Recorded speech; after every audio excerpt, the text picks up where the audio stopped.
when someone says, "How are you?" Well, what do we all say? Oh, just fine. Are you sometimes fine? Of course you're sometimes fine.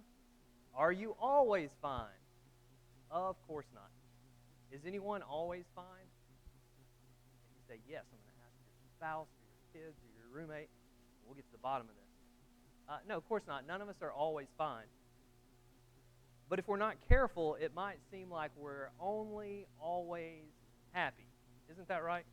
Like we expect each other to always be in a good mood or only have positive emotions. And the problem with that is that's not reality. That's not the world in which we live. So as Christians, we want to develop a culture and an environment where it is okay for us to be honest about the ways that we feel, our emotions, the things that we struggle with. Now, we don't want to create a culture where it's okay to feel a negative emotion and to just sit in it and stay in it. But we want to be able to bring everything about who we are and how we feel and what we're dealing with to church. We said this jokingly, some of us were eating before, but if we can't bring who we really are to church, where can we be that person? We don't want to be fake, we want to be real, and we want to be genuine. And so we deal with a wide range of emotions. And as we think about emotions, a lot of times we categorize them as good or bad. But if you think about it, who created all of the emotions that we have? Who put them into us? God did.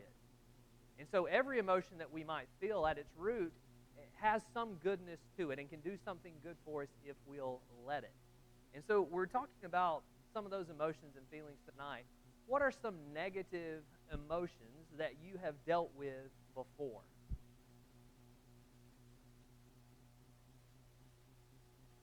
Anger. Who said that? Oh, okay. I thought it was my mom. I was like, sorry, Mom. Yeah, oh man, we can relate to that one. Things make us mad, especially maybe the younger we are, the younger in our faith. Hopefully we grow to be able to deal with that in a healthy way. But you see that a lot, especially in children who haven't learned to communicate or get their message across. You see it and stereotypically you see it in men who hate emotions and talking about things, and they have this anger bubbling up in them, but we've all been mad for some reason. What's something else that's typically negative that's an emotion that we've had?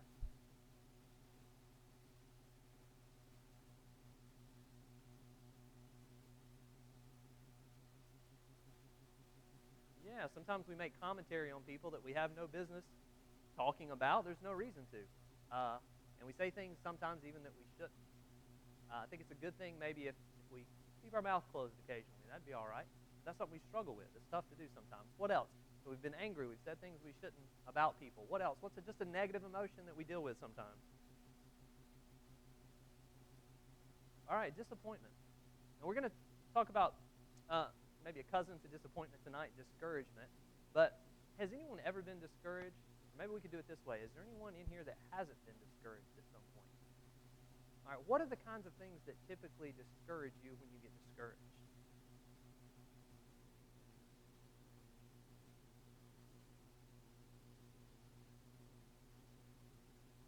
Man, I hate to mess up at something. Try and it doesn't go well. And so sometimes we're our own worst enemy. I'm meaner to me sometimes than anybody else is because I messed up and I'm really frustrated. And when you're mad at somebody else, that's easy because you can blame them. But when you're mad at yourself, it's hard to run away from that, right? So we've failed, we've messed up, and so we're discouraged. All right, what else? Adam.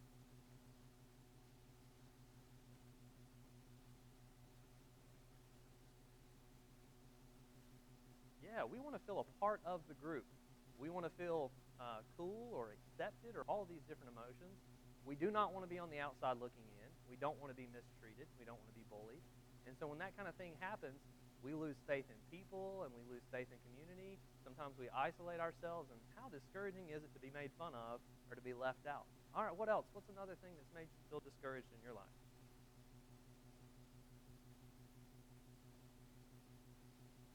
All right, so we're limited. Did you know nobody in here is good at everything? Man, isn't that freeing to know I don't have to be good at everything and that no one else in here is either? That gives us a lot of freedom. Reminds me kind of what Jason said when you fail. Is there anybody that's never messed up? Oh, good. So we're all on the same page. We've all made mistakes and we've all messed up. All right? So that helps us to understand that we all feel that way. So if you have been discouraged, the good news is that you have some amazing company. A lot of people in the Bible, maybe every single person, was discouraged at some point in their life and in their ministry. Who can you think of from Scripture that dealt with discouragement? Say that again. All right, what disappointed or discouraged David?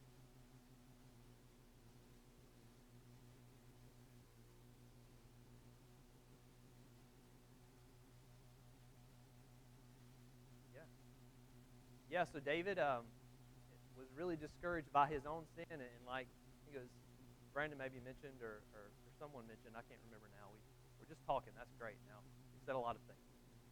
But our own mistakes, our own sin, as someone mentioned, discouraged us. And that was the case with David. His shortcomings really tore him up. And if you know, if you're a man of God's choosing, and you know the standard and you know the goodness of God, when you fail, that depth that you're in is even worsened by how high you know you could be, how high you know God is. And so David's own sin discouraged him. All right, I'm sure when his son betrayed him and tried to kill him, that was discouraging. When Saul, who he thought was his friend, threw a javelin at the wall, hoping to catch him between the eyes, I'm sure that was discouraging. When his wife mocked him when he came back from victory, I'm sure that was discouraging. So, man, that guy, as we get more and more into it, what a lot of discouragement. All right, who else? All right, Job is a good one. And Job obviously had an amazing life, lived a pure life.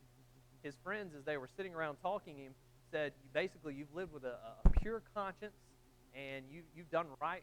You're cleaning God's eyes.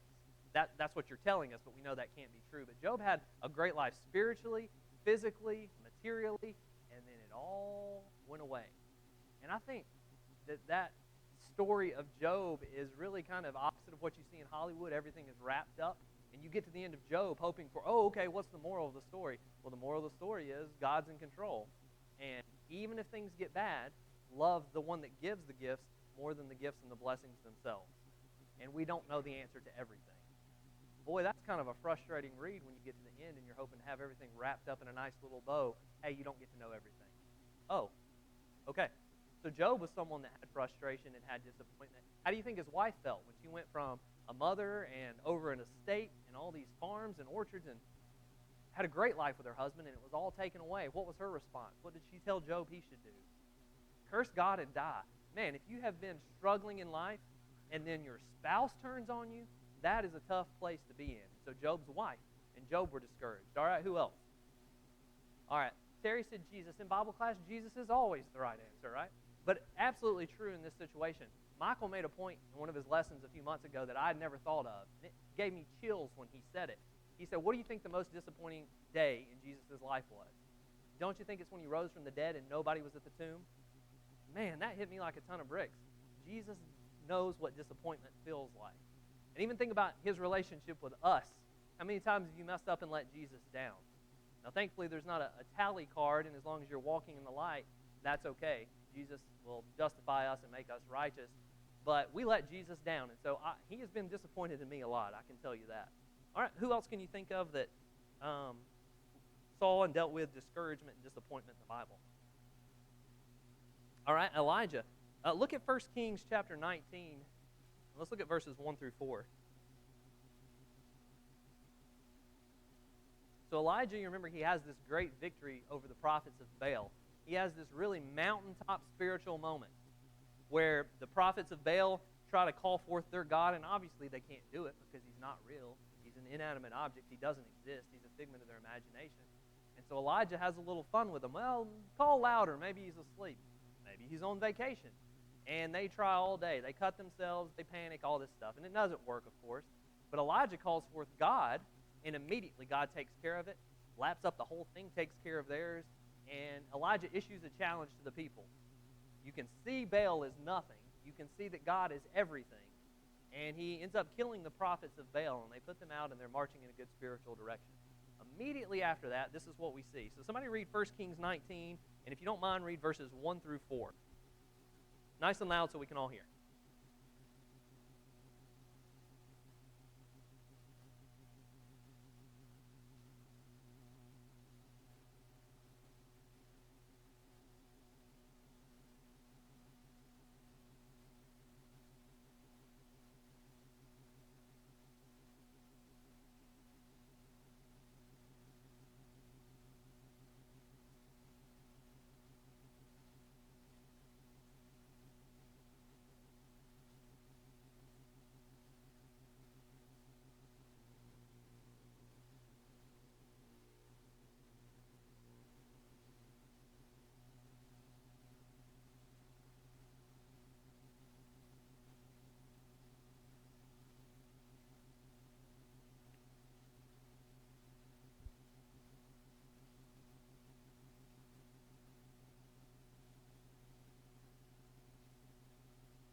All right, that'll be good. Let's stop there and we'll pick up in a few minutes.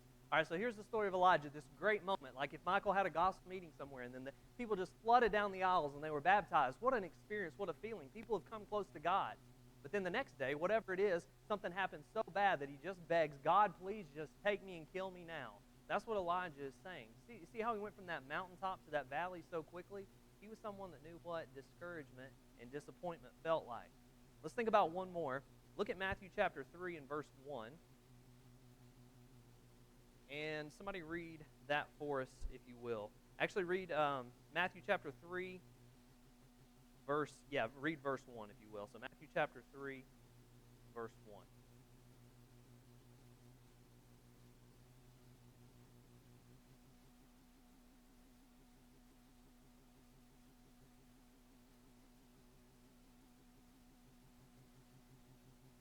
All right, and then read verses 11 and 12 as well, please.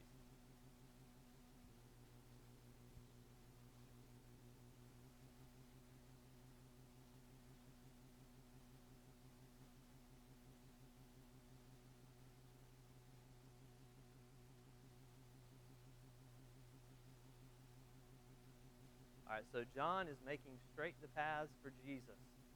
People will come to him and say, are you the prophet? Are you the Messiah? Are you the promised one? And he'll say, I'm not. I'm not even worthy to tie that guy's shoes or untie them. I baptize, and on as we just read. But then I want to add to this something John adds that's not in this account. John 1, 29 through 30. The next day he saw Jesus coming toward him and said, behold, the Lamb of God. What a statement. Jesus as yet has done nothing in his public ministry. What miracle is John the Baptist pointing to? What great sermon is John the Baptist pointing to? None, because Jesus hasn't done those. But he knows this is direct divine revelation from God.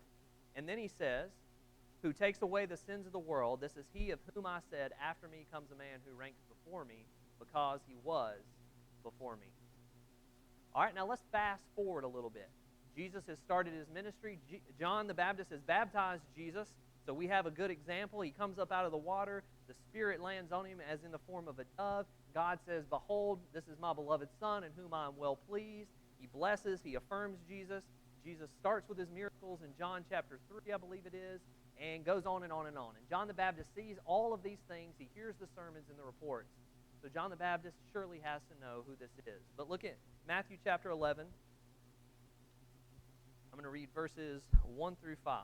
So Matthew 11, 1 through 5. This is that exact same John the Baptist. When Jesus had finished instructing his 12 disciples, he went out from there to teach and preach in their cities.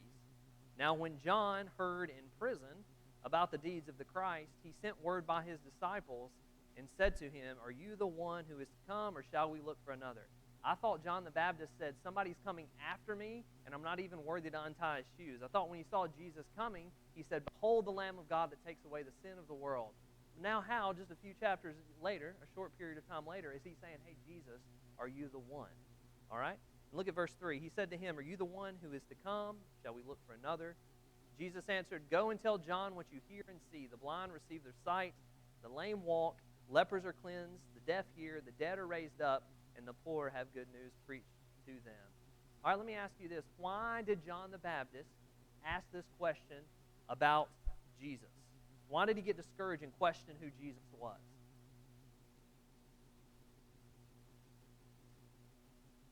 Okay, so Michael said he's been in prison quite a while. All right, that's very true. What else? Why is John questioning this when he said it so boldly? Phil. Man, this was not the kind of king they were looking for. This is not the kind of Messiah and Savior they were hoping for. When they heard about a king that was going to be a king in the line of David, like David, they expected someone to put a throne smack dab in the middle of Jerusalem, kick all the Romans out, and eventually militarily take over the entire world. And how did Jesus come? The exact opposite.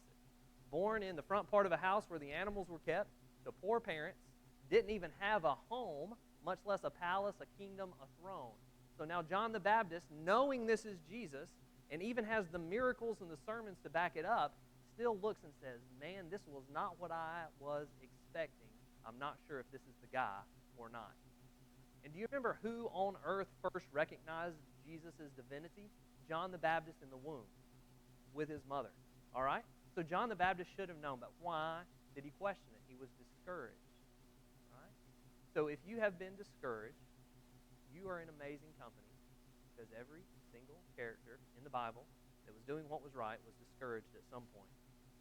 You know, our leaders and our best workers here at Oak Hill, one of the things that they fight back is discouragement. The more you do, the more you care, the more you become discouraged, or the more that you can. And so we're going to talk about tonight maybe some ways to see that coming and defend ourselves against it. Do you know what the definition of to encourage is?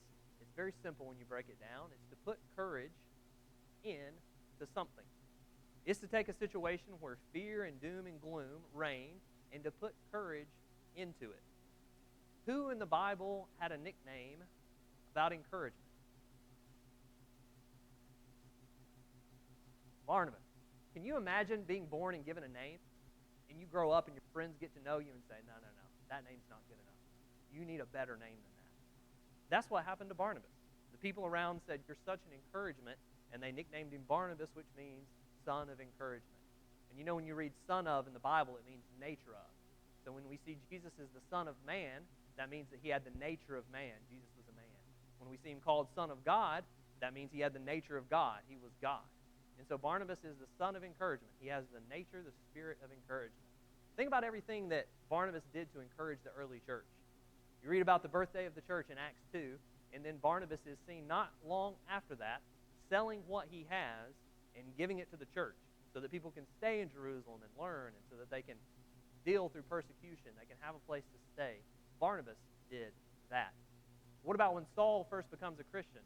Paul, he goes to the church, and they say, yeah, right. You're the guy that's been throwing people in prison and killing people. We're not letting you into our church, into our circle, into our fellowship. And Barnabas puts his arm around Saul, now Paul, and takes him to the church and says, no, this guy's okay. This guy's with me. Anytime we see Barnabas, we see him sticking up for somebody. What about when he and Paul were going on mission trips and John Mark went with them? Well, John Mark abandoned them, left them holding the bag, put them in a tough spot. And Barnabas would have been justified to say, we cannot count on that guy. I mean, how many times do you have to ask somebody to teach a class, and then they don't show up until you say, look, we love you, but we just can't count on you. And that's okay. That would be okay. But Barnabas didn't do that. Paul contended with him so strongly that he went on a separate mission trip, and Barnabas and John Mark went on their mission trip. When you see Barnabas, by and large, though you see mistakes from time to time, you see encouragement. Barnabas put courage in any situation that he was in. All right. So we want to talk about the last part of the lesson, a couple things. First of all, things to watch out for that can discourage us. And then we'll talk about some solutions to help us not be so discouraged. All right, turn back to 1 Kings chapter 19. And Larry read for us verses 1 through 4. And we're going to look at God's solution. For an acronym, you might even want to write this down. This has been something that's been helpful to our men's group. We've talked about this a lot. But the acronym is HALT, H-A-L-T. A time when we are likely to make mistakes, sin, let our guard down, is when we're going through any of HALT. And the H in HALT stands for hungry. So look at 1 Kings chapter 19. Larry just read about how discouraged coming down from the mountain Elijah was. Now he's in the pit of his life and says, God, just kill me. Here's what God's solution to that is. Somebody read verses 5 through 8 for us. 1 Kings 19, 5 through 8.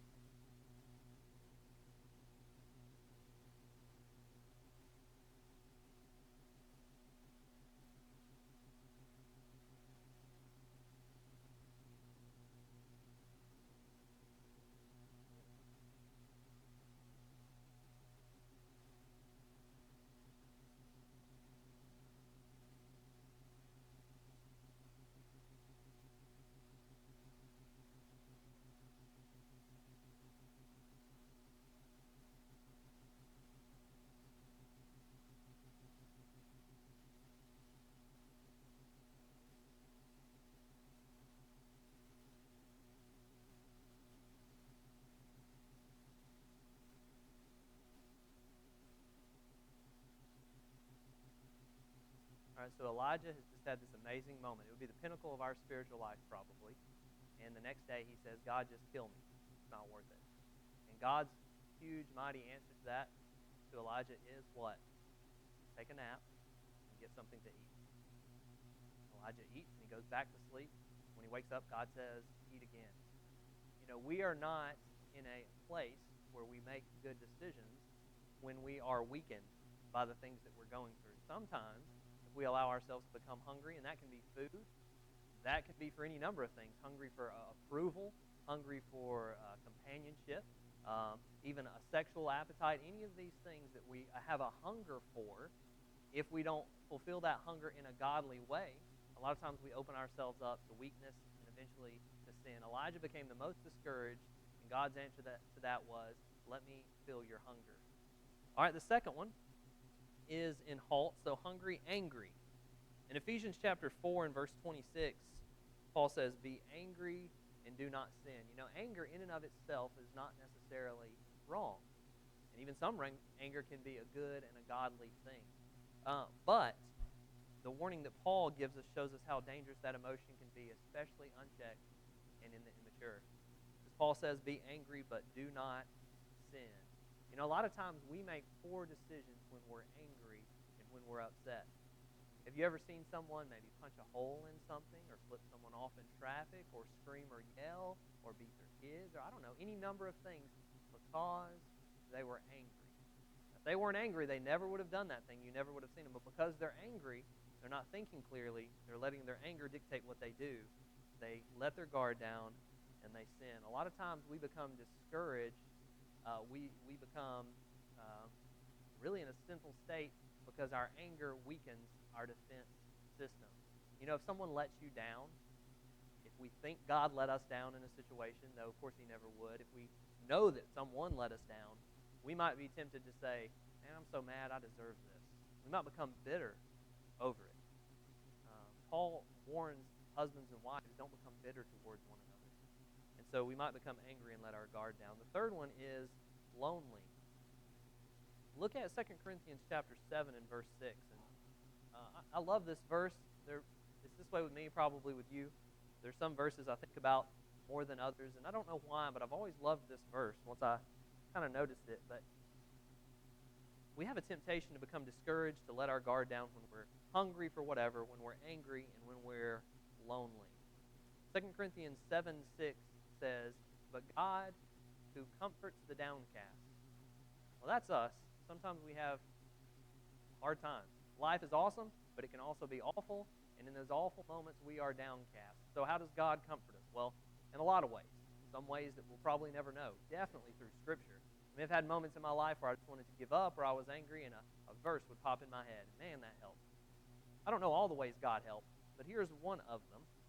It says, God who comforts the downcast comforted us by the coming of Titus. Sometimes to make you feel better, God will send someone else. And sometimes, and maybe even now, there's someone praying, I wish I had a friend, someone to visit with me, someone to help me out. And you know what God's answer and solution to that is? Me and you. That's how God will remedy that situation. And a lot of times we make poor decisions when we're lonely. If we have sin in our life and we're not willing to admit that or own up to it, we actually kind of isolate ourselves from someone.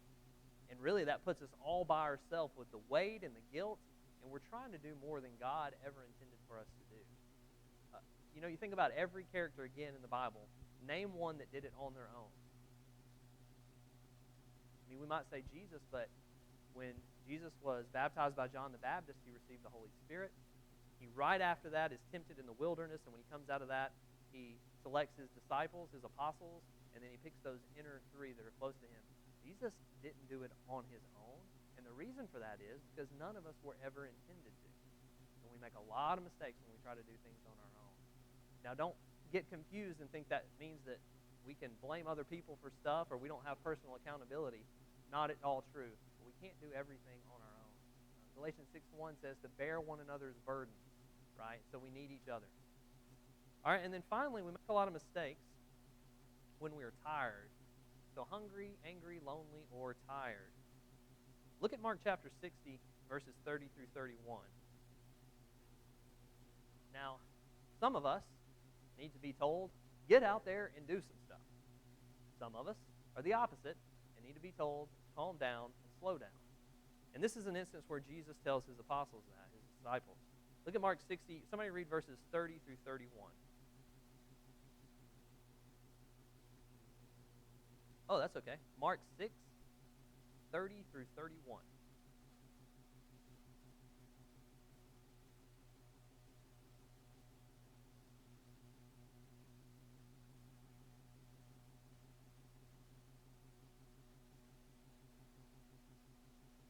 All right, so Jesus' disciples come back and bring a report. Man, listen to all these things that we did. Here's the doctrine that we taught. And Jesus' answer to them is not, great job, get back out there and do some more. Well, you messed up in this area. His answer to them is, okay, great, good job. Now go and rest for a little while. You know, we become discouraged sometimes when we're just too tired, when we try to do too much. A good reminder to us is that though God uses us in His plan, and His plans don't happen without people facilitating, and that's just the way it works, not His entire plan rests on our shoulders. And the church's existence is not based solely on what we can do. And so some of us need this advice that Jesus gave. Just go and rest for a while. You and I make poor choices and bad decisions when we're tired. So if you're hungry or whatever, you're angry, you're lonely, or you're tired, realize that, recognize it, so that it doesn't cloud your judgment. All right, and then what else? Here's something else that discourages us sometimes. What about other people? Can we be honest and say that? Is that okay? Do people let us down sometimes? Think about some biblical examples. When Ananias is called to go preach to Saul, what's his first response? God, are you sure? I don't really want to do that. I'm afraid I may be killed or thrown into prison. You kidding me? God just rained out of heaven His wisdom and said, go do something, and your first thought was, well, are you sure? Well, what a letdown that would have been for Saul to know, man, I want to know the truth. And the guy that's supposed to give it to me is having doubts about bringing it to me. What about when John the Baptist questioned Jesus? What a discouragement that could have been for Jesus if he had let it. When John Mark abandoned Paul and Barnabas. What about when Peter and Barnabas are hypocrites in front of the Jews? They'll eat with the Gentiles unless the Jews are around. And then they let those racial biases affect what they do. Man, what a disappointment. Paul is a newer Christian than these two men, and he sees them living in sin and has to call them out for it. Man, what a disappointment to think we're on the same team. I mean, of all the people that I should be able to count on to not be racist against the Gentiles, it should have been these guys. I guess I'm out here on my own, he might have thought. Look at Revelation chapter 2, verses 19 through 20. I want to get somebody to read that when we get there. As you're turning there, I just want to give you another example. I think it was Lyndon or Larry, again, we've done great commenting, and I don't remember, to be honest with you, but mentioned David. When we think of David, we think mainly of great things. And I think it's 1st or 2nd Kings says, David, all the days of his life, never sinned against God, except in the matter of Bathsheba. And I would say that means Bathsheba and Uriah and everything there. Now, we can see other things that David did wrong. I mean, he gave a census of the people, and surely in his everyday life he messed up. So what does the Bible mean? Well, surely it means that David had a 1 John 1, walking in the light. Though he messed up, he never turned back on God. He never rebelled, except in this matter. Now, how could somebody that praised God, wrote so many of the Psalms, was dad to the wisest man ever, led great military battles, was a man of God's choosing, a man after God's own heart, how could he do something like what he did with Bathsheba and Uriah? It baffles the mind. All right, look at Revelation chapter 2. Somebody read verses 19 through 20.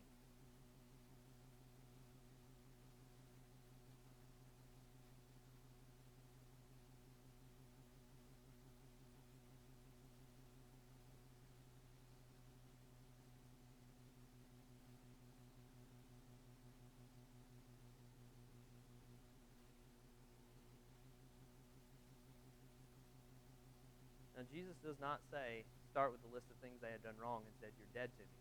What he does is he starts with the great things about them. You're a good church. I know your works. I love you. And I know that you love me and you love the people around me. But nevertheless, I've got some problems with you. You guys have some doctrinal problems. You have some application problems. There are things wrong with you. All right, I'm going to read John chapter 18. I'm going to read verse 17. Remember Peter. Jesus has just said, I'm going to die now. And Peter says, no, God forbid, I'll step in and intervene, and even if I have to die. And Jesus, remember, says, get behind me, Satan. No, that's not part of the plan. I am going to die. That's always been part of the plan since there was a plan, which was eternal. And Peter, in the garden when Jesus is being arrested, he pulls out the sword, and we say, well, I doubt he was trying to cut the guy's ear off. Probably trying to kill him. And that same Peter, just a few hours later, look what he says in John chapter 18, verse 17. A damsel that kept the door said unto Peter, aren't you one of his disciples? And what does Peter say? I am not. How could someone like Peter, who gave up everything to follow Jesus, was willing to die for him, literally was willing to kill to protect him because he thought it was the best thing to do, just a few hours in the shadow of the cross, betray Jesus 3 times, even with a heads up that that was going to happen? How could a man after God's own heart commit adultery and kill the husband to cover it up? How could a church that God loves and praised also entertain false doctrine and basically be committing spiritual idolatry and adultery? And how could Peter, a man that we love and admire, deny Jesus? Well, the answer is great people. Even great people in the Bible and great people in this congregation and Christians that we know are just people, and they make mistakes. Otherwise, good people make horrible mistakes. So if someone in the church hasn't let you down yet, you may be the exception to the rule, because we're people and we mess up. We have to be careful placing our faith in people, because people always let us down. I think it's Ron that says sometimes the church is perfect, and it is until you let people in it, and then they go mess it up. And so that's the case. But people have let us down. They let people in the Bible down, and it still happens today. So here's the solution. With our last few minutes, if you will, turn to Nehemiah chapter 1, and we'll look at Nehemiah 1 and 2.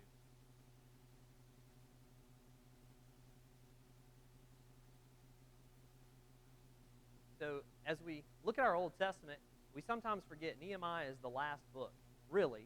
I mean, all the prophets and everything after that really go back into the other parts of the Bible. It's almost as if you were to take both stacks, Nehemiah and everything before it, and then everything after Nehemiah and all the way to Malachi. You could just shuffle them together like a deck of cards, and they fit in different places. Did you remember David is 1 Samuel, and he wrote Psalms, and Solomon is right after David, and he wrote Proverbs, Song of Solomon, Ecclesiastes. And those books are towards the middle or end of our Old Testament. And so, but when we get to Nehemiah, that's basically the last book in a chronological sense. And Malachi would fit into this time period. Esther fits into this time period.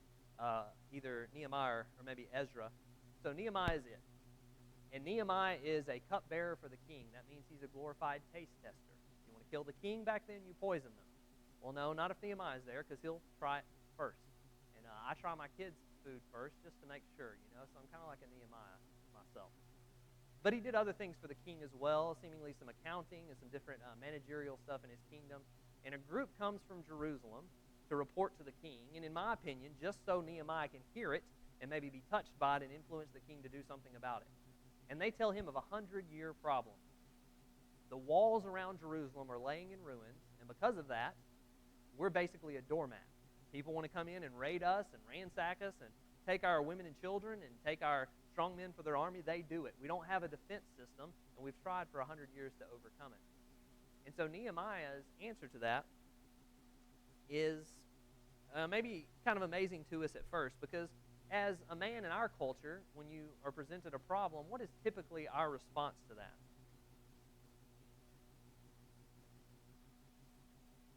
Got some men in here. What do you do when you hear a problem? I'm going to fix that bad boy. I am the solution to this problem. I'm what this problem has been waiting on. Nehemiah does the exact opposite. Someone read for us verse 4, Nehemiah chapter 1 and verse 4. Actually read verse 5 as well, verses 4 and 5.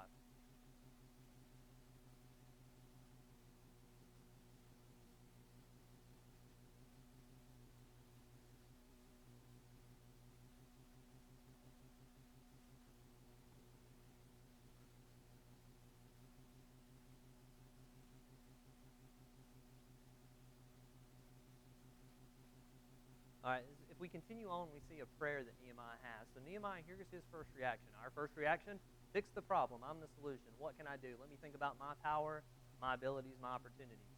Nehemiah's answer is to be broken, to weep, and then to immediately ask God for help and for direction. A lot of our discouragement comes because we are putting the focus in the wrong place. We are limited. We have limitations. And though God expects us to work, it's really God working through us where the power can be found. Nehemiah is a good leader because he does the opposite of what a lot of us have done traditionally in our lives. And he immediately goes to God and says, I'm not the solution, but you are. Work through me and to allow this problem to be fixed. All right, now look at chapter 2. And someone read verses 1 and 2, if you will.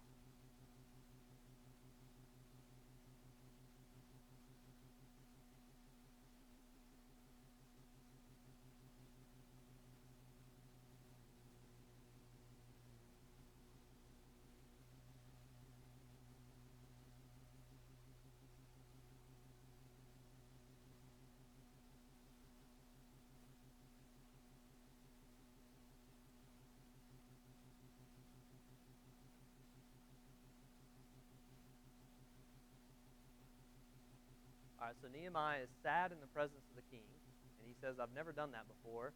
Why would you not want to be sad in the presence of the king? What's the reasoning behind that?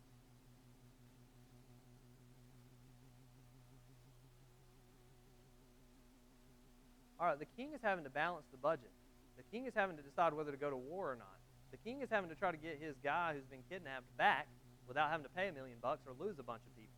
The king is having to deal with big picture stuff.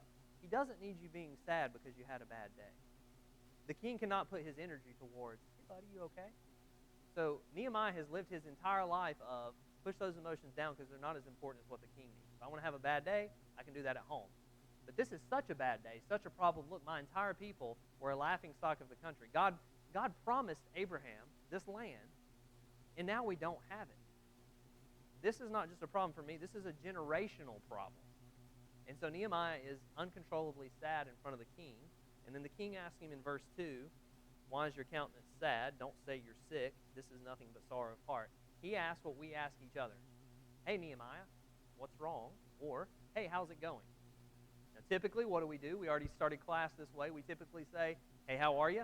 Great. How are you? Great. It's amazing. We're all great all the time. That's pretty incredible. What a unique group of people that we're all great all the time. Of course, it's not. We don't answer that question. And we don't have to answer it to everybody that asks all the time, but the point is this. Do you have anybody that you actually answer that question to? Because you've got to. It's vitally important. And so the king says to Nehemiah, how are you? And look at what Nehemiah says, verse 3. Let the king live forever. You know, basically, hey, look, I respect you. I honor you. This is no slight to you. But why shouldn't I be sad when the city, the place of my father's sepulchres, their tombs, lies in waste, and the gates are consumed with the fire? And this is amazing because Nehemiah is open and honest, and he actually asks for help. He gets the help that he needs. Look at verse 5. And I said unto the king, if it please the king, if your servant is found favor, verse 4. The king said unto me, for what do you make request? So Nehemiah is asked by the king, oh man, I'm sorry to hear that. That's rough. What can I do to help? You know, a lot of times we don't get the help that we need because we're not willing to ask. As if needing something were some great weakness. When in reality, it may be one of the few things that we all have in common is that we occasionally need help, and things are not always going great. And because Nehemiah is honest about what he needs, and he opens up, he's able to get the help that he needs. A group of us meet occasionally, and we talk about some different things, and temptation and addiction and these different things, loneliness, whatever the case may be. And we've kind of come up with a checklist if a guy's going through a rough time. We bring this up a good bit, and here it is. You're having a rough time. You're losing this battle with sin. You're not being pleasant to be around. Have you read your Bible today? Have you talked to another Christian? Have you prayed? Have you done something for someone else? Have you worked out? And if the guy's answer to every single one of those is no, then they quickly see, that's why I'm having this problem. They're not doing the things that help. And I want to end with this passage. Let's look at Hebrews chapter 11. Have any of you been to a Hall of Fame? Raise your hand if you've been to any kind of Hall of Fame. You should make an Oak Hill Hall of Fame. That would be great. A lot of you be in there, I know it. What's a Hall of Fame that one of you has been to? What's the weirdest one? Has anybody been to like a really weird, dumb Hall of Fame that like, how is this even a thing? Let's go see it. Anybody been to one that's weird? No? Okay, anybody been to like a really famous Hall of Fame? Country music. All right. Once went to the Rock and Roll Hall of Fame as it was closing, so I've been in the gift shop. That was great. Anybody else? What about the Sports Hall of Fame? Anybody been to one of those? So no Hall of Fame? Went to the Basketball Hall of Fame. That was pretty cool. But we love Hall of Fames. Like, this is the best in this industry. And Hebrews 11 is kind of like that. We call it Faith's Hall of Fame. So if you go through, you're going to read about some of our favorite Bible characters, men and women that inspire us, and we've learned a lot from. And as you go through, it says, by faith Noah. A faith that saves is a faith that obeys God. And so in every one of these, this faith is something that's doing something. And so by faith Moses, and by faith on and on and on. And the writer actually says he runs out of time. He says time fails us to talk about, and he lists several different people.